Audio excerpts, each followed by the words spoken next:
Roll for Crate here, and it's time that we take a little jog into the Meeple Gallery. We've got some good comments for you to read. Jonathan, where are we starting off now? That's right, so I'll stop jogging.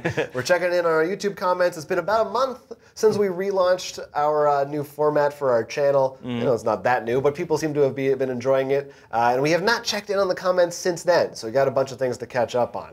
So this may be less of a jog and more of a run. That's right. It's a sprint. That's really fascinating. Stop. I don't know. Okay. Raphael's13 said, "Oh, new dark set." That's right. It's a little darker in here. This will be the Christopher Nolan's take on the show, with Keeler and Estes' addictions going beyond the realms of cardboard. It's true. Tune in next week when we find out that one of us has been killed by our good twin. Is that your idea of a Christopher Nolan movie? I was trying to just really bad, dark. I think it's good. I think you nailed it. Falcon Ash K says, "I like the new format, high-tech backdrop with futuristic round table." Is that our round tables from the future? We're using the extremely high-tech curtain method. yeah, it's pretty cool stuff. We do have that blue light behind us that makes it look like we're in Kmart and the portal at night. gun. Right, the portal gun, that's from the future. And Fallout, wait, that's 50s. Okay, it's well, fun. it's 50s in the future. Yeah, sure. All right, moving on. Anyway, we appreciate any nice comments you've left about our set and our format and all that stuff. But about games as well. One of the things we were talking about was that game Hate, and how you had mentioned how this art style looked so familiar. Well, there's a good reason for that. Ken W. says it's the same artist that did games like Blood Rage and Rising Sun. This guy just gets around, especially in regards to CMON. They do a lot of their big miniatures titles, I guess. So kudos to that guy for getting his name out there. Barrel 3000 has some sad words to give us about the BSG out-of-printness that we're experiencing right now. It's the Battlestar Galactica board game for you laymen. Says, "Damn it! I considered BSG expansions as something I would get later, so sadly I never got Daybreak and will now probably never get it. Luckily, BSG expansions all fall in the nice-to-have but not essential category, and I actually prefer to play just the core game, only adding new characters and skill cards from the expansion. I also think there's a very good chance we will see a re-themed version of this. The game is considered a classic. The question is if Asmodee is savvy enough to understand that there is a market for BSG with another theme." What do you think? You think we will see them do a we were already thinking that they're going to do that with Netrunner, didn't we? Isn't that what New Angeles was sort of like that? It's similar, but it's certainly not a reskin or a retheme. So I don't know. So I don't know if they would want to down the line.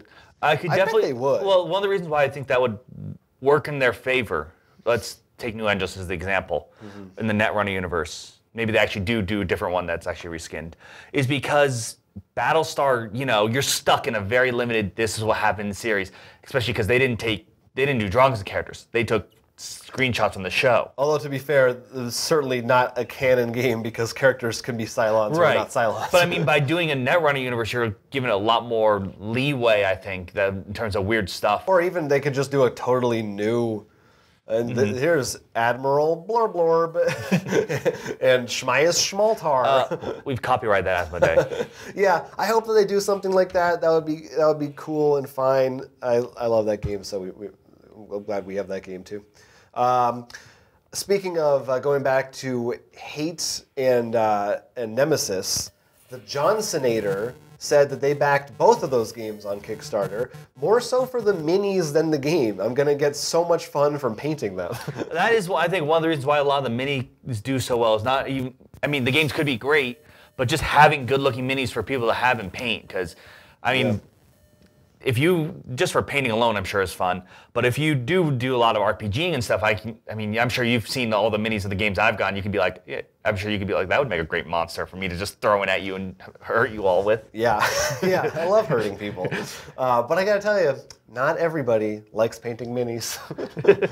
I am done. It's over. commented on our video for the new Harry Potter miniatures game. Oh, I thought that was you commenting on... Nope, that was a transition. That was a little segue. And he said that this Harry Potter game will need to have a painted level for me to back it. It's awesome, yes, it will play amazingly, I'm sure, but I can't stand looking at gray minis, especially for this, and I suck at painting. Yeah, it does seem like for a Harry Potter game, that's the kind of thing that, you know, more people who are Harry Potter fans, I think you made this comment as well when we first talked about it, are going to probably want to not have to paint it because it's more of a mainstream appeal kind of a game. Yeah, and though I warn you, it will probably be a lot more money. Yeah. Usually painted paint levels are pretty expensive. Those are up now for pre-order, so I'm actually not sure off the top of my head. If oh yeah, that's another thing, because it's not Kickstarter now. Not Kickstarter anymore, so you can see for yourself. And J-G #67 or # for you non-millennials out there. Or maybe it's supposed to be G sharp or G, which one's the flat? You're asking me about music stuff? I think it's sharp. Anyway, I don't know. This person commented, and they said about Harry Potter, the game, I hope they ditch that tin box. Barf. Well, they didn't. But you can barf in it. You know, we were saying that. We forgot to put that in the video, but we're like, really?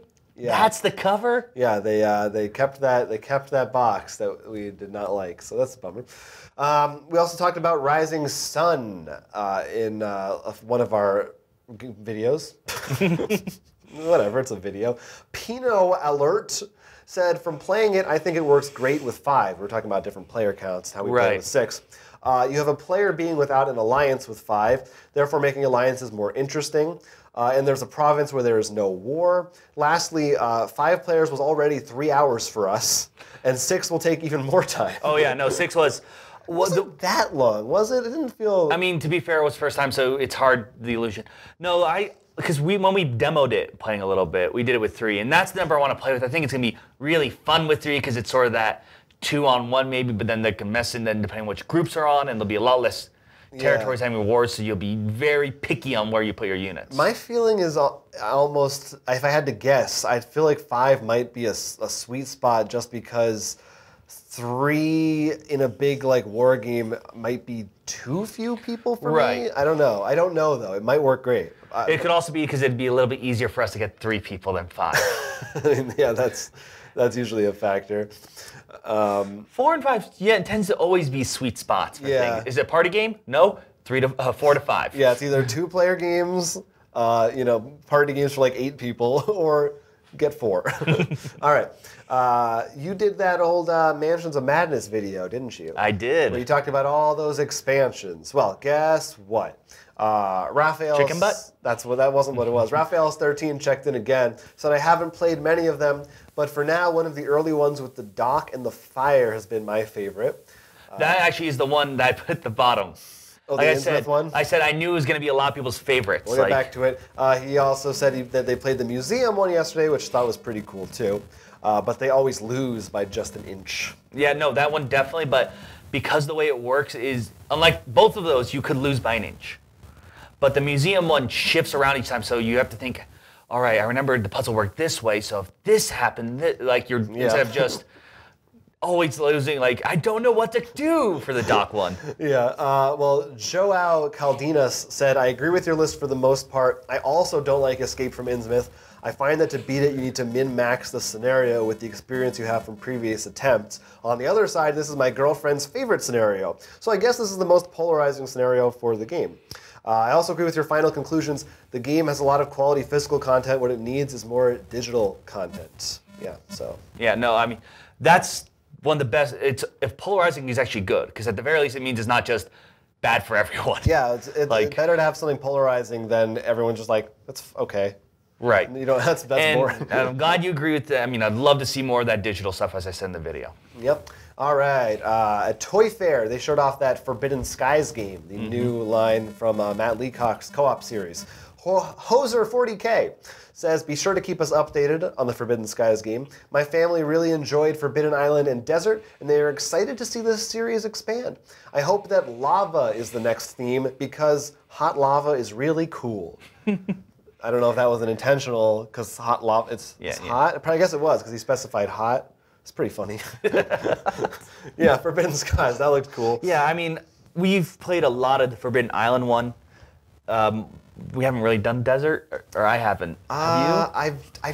I'm pretty sure I've done them both at least once. I know you've done Island with me quite a bit, because I own that. Yeah, I think I did Desert. I think our friend James had Desert and we played And, it. I mean, it's a lot of fun. It's one of those co-op games that's really easy to hit the table, so definitely curious. And each one sort of seems to become more complicated, so you can be like, how awake are we? Okay, we're going to go to the lower. Yeah, or it's the perfect, like, okay, your kid's 6 years old, first board game, and then next year for their birthday, you get them the next one.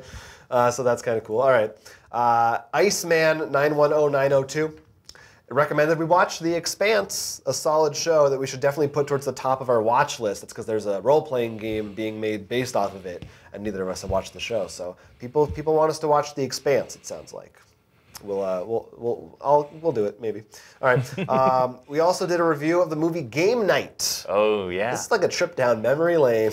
Andrew Eckert said, based on the games you mentioned in the movie, I would guess Hasbro is a backer. That's an interesting idea, and I was thinking about this. Many of those games that we talked about that they play in the game are published by Hasbro. Do you think it's because Hasbro did give them any money, or do you think it's just because those are the most popular games? I honestly, like, because they didn't say, like, I mean, maybe it's the one part, like, I don't remember anyone going, like, let's play Scrap, like, really. Right, no one was like, this is the best game ever.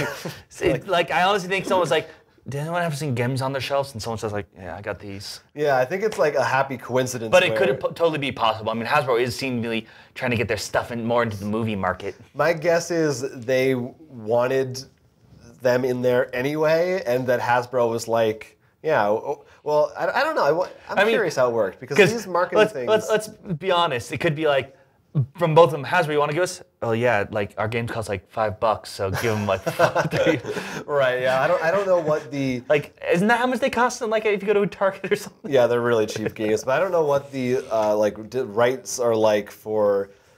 That's always a weird thing. Did they pay Hasbro to let them include those games, or did Hasbro give them for like a product placement type deal? If it was Hasbro, I'm disappointed in Hasbro not letting them push it a little bit more. I'm sure Hasbro is in the credits of that movie. Like they have to be to. So I don't know. I'm surprised you didn't catch it. You always stay through the credits. I saw it. It was there. If you're a movie lawyer, let us know.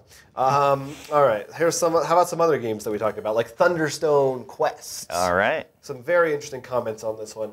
Halderson said he got his copy of the game last week, or she, I don't know, was able to play it. We all loved the game, but our main problem with it is how long it takes to set up and put away. But that's an issue with lots of deck builders that use lots of cards. It's not bad enough that we won't be bringing it to the table a lot. I haven't decided where it stands against my top favorites, but just as a friend who says it's their new favorite game, and it's certainly their favorite deck builder. Strong words. Yeah, setup is always an issue. Anytime where like Legendary. you have groups you pull. I mean, it's a little bit nicer too if you just do the snares that literally say, this is what you use. But I mean, it's worth it when you have a game like Thunderstone that we have, or you think like Smash Up. I'm totally blanking, but there's definitely others that actually have dividers and stuff for it. So at the very least, you can be like, I can make it neat to put away. Yeah, they definitely did what they could to help you out on that front, AEG. Tony Bowers said, I think your evaluations are pretty much in line with mine. I backed the game on Kickstarter, played it and like it a lot, but I have all of the Thunderstone expansions, so I am biased. You're right, Thunderstone Quest isn't perfect even for me, but it adds to the original in a positive way. I like the addition of the dungeon levels, the use of lanterns, iron rations, and potions. A few things he didn't mention were the minis, the rulebook, the artwork. He said the minis are nice, but didn't add much for me, and the rulebook could have been a bit better. We were actually joking how I'm sort of like, I wish you actually just had color Meeple. Yeah, sometimes, because they're all just look like gray things that are kind of... And because it's not like, oh, I know I'm the Pyromancer characters. The look you don't think about that as much. It's not tied to your deck or anything. Yeah, they're almost a little unnecessary. He also said he thinks they're going to come out with solo rules, which the original had, and thinks this would be a good solo play. I'm definitely also curious of like what the expansion brought. I mean, I do love that tiered level system because the whole different rooms and like making your way down to the bottom, but not punishing you to have to like slowly fight through each level. That definitely was a lot of fun. Yeah, yeah. Like, watch our review if you haven't seen it. We really like Thunderstone Quest. And finally, relating to Thunderstone Quest, a few different people pointed this out to us, set the record straight. All right. We were talking about in that video about how you receive iron rations, and we were confused because they look like bread. And we're trying to understand how are these iron? Was there a mistake in the factory? Well, Caliboss7, I think was the first person to point this out, said iron rations refers to food, not iron. It is emergency food supplies. A lot of people said in the original editions of Dungeons and Dragons, as well as I think it's actually an old real-life military term. Iron rations meant food rations. Okay. So that's why it is food, and they're called iron rations. So I'm glad people cleared that up because I was confused. Makes a lot more sense, both the picture and what it does, though. It's interesting because we brought this up with multiple people and no one knew what that Yeah, nobody else was. Everyone else was just as confused as we were. Yeah. Apparently, we have no history buffs in our group. I know, no First World War buffs as I find it right now. But I'm not seeing why it was actually called Iron Ration. I was seeing what was in it. I guess I don't know. I don't know what that was. I guess iron, like literally like food iron. Like iron that comes from food? I doubt it. My guess is it was worth iron. It's probably like some old phrase, like because a lot like when you hear old phrase like that, it's because like you could trade it for iron or something like that. So it probably has some really interesting story behind it, which now I'm going to look up because you've made me very curious on where the name comes from. First result of Google didn't help me. So if you can do better research than that, go ahead and leave a comment. We did it. We just plowed through nearly a month's worth of comments. So thank you everybody for leaving those. And hopefully you've been enjoying the new stuff. We're going to try to do more. Maybe we'll check in more frequently with these. I'm not sure. Maybe we'll do twice a month or something like that. We'll see. Well, it depends on what kind of stuff people are talking about.